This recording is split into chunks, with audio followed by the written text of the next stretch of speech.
It's hard to go wrong with a Chernobyl ant, and it doesn't matter if you're fishing for trout, bass, or bluegill, or whether you're using it as a primary fly or the hopper part of a hopper-dropper rig.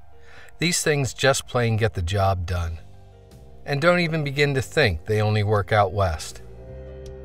We're going to tie one on a Dai-Riki number 710 nymph hook in a size 8, but they can easily be tied down to a 12 if you like.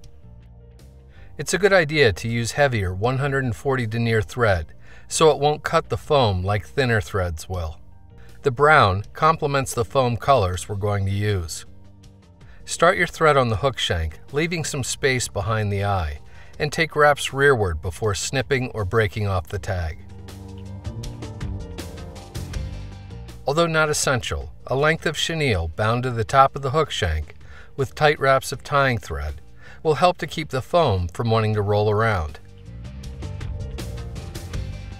Snip it off even with the bend of the hook to leave a small red hot spot on the finished fly. Position your tying thread an eye-length space behind the eye. Cut 2 strips of plain old craft foam, one tan and one black, to a hook gap in width. I use a paper cutter to do this, but scissors will work just fine. Place the tan strip on top of the hook shank so a 1/4 inch extends past the eye. Fold the strip around the chenille in the hook and take a couple of somewhat loose collecting wraps and then pull down tight. To segment the fly's underbody, move your thread rearward at a diagonal, but don't do it like this.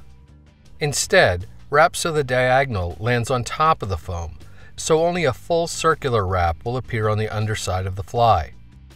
Keep making segments in a similar manner as you progress down the shank toward the bend. I like to make each segment just slightly smaller than the previous, but it really isn't necessary. 4 to 5 segments generally looks pretty good. You can now snip the excess foam off, leaving roughly the same amount of material as you did in the front. Snip 2 strands of your favorite rubber leg material free from the hank. Fold one of those strands in half to form a loop. Lay the midpoint of the folded over segment on top of the foam at the back end of the fly and secure it with a few wraps of tying thread.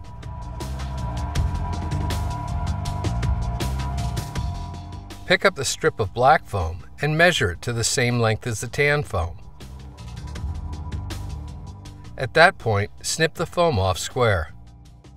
Slip the segment through the rubber leg loop and align its back edge with the back edge of the tan foam.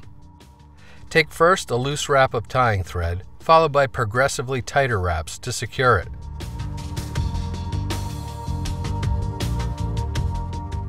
To make the fly more visible, I've used a hole punch to cut out small circles of orange craft foam. Pick up one of the circles and lay it on top of the black foam.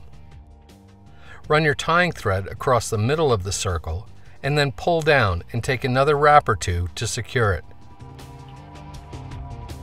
Pull both the foam and the rubber legs back and make the same segmenting wraps as before around the tan foam, but this time working your way up the shank to the front edge of the first foam segment. Get hold of the second piece of rubber leg and fold it in half. Bind it to the top of the hook shank as you did the first. Pull the black foam forward so its front edge is aligned with the front edge of the tan foam, and the rubber leg loop is sandwiched in between. Take a few turns of tying thread to pin the black foam down.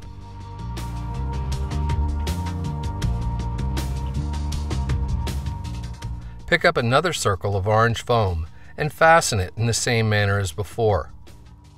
Pull all the materials back to expose the eye and take a few wraps immediately behind it.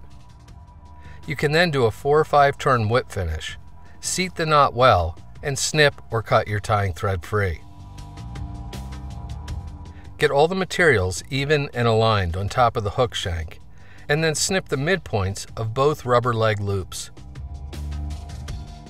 Give each of the 4 segments a pull to get them oriented and seated correctly behind the thread wraps.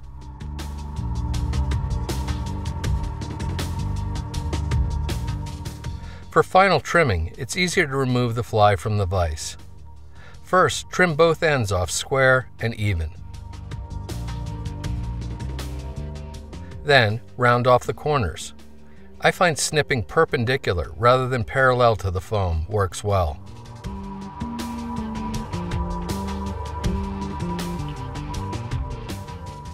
Use a combination of snipping and pulling to even up the legs.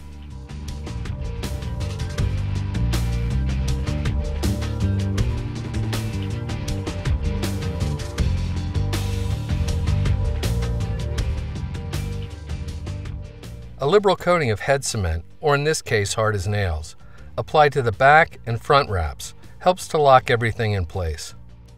Notice here the nice clean segments on the underside of the fly. These are kind of the standard colors for a Chernobyl ant, but many other combinations of light and dark foam and different colored rubber legs will also work. So don't have a meltdown if you don't have all the exact materials.